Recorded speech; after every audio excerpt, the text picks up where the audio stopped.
Friends, summer లో cool గా చల్లగా సపోటా మిల్క్ షేక్ చేసుకోండి, చాలా బాగుంటుంది. ఫస్ట్ అయితే ఇక్కడ నేను 4 సపోటా తీసుకున్నాను, బాగా మగ్గినవి. అండ్ పైన పీల్ అనేది తీసేసి కట్ చేసేసుకోవాలి. పై లోపల గింజలు కూడా తీసేసేయాలి. ఇంకా జ్యూస్ జార్ తీసుకొని ఈ ఫ్రూట్స్ అనేవి ఇందులో వేసేసుకోవాలి. సపోటా బాగా మగ్గినవి అయితే చాలా బాగుంటాయి. అండ్ ఇందులోనే ఇంకా మిల్క్ కూడా వేసుకోవాలి. And ice cream, A flavour అయినా పర్లేదు, ఐస్ క్రీమ్ వేసుకోవాలి.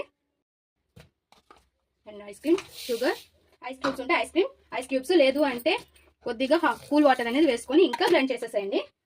ఇంకా సర్వింగ్ గ్లాస్ తీసుకొని మన సపోటా మిల్క్ షేక్ ఇందులో వేసుకోవడమే. అండ్ కూల్గా చల్లగా ఇలా చేసుకోండి, ఎక్సలెంట్ గా ఉంటుంది. అండ్ హెల్త్ కూడా చాలా మంచిది. మనం బయట కొనుక్కోకుండా ఇలా చేసుకుంటే చాలా బాగుంటుంది.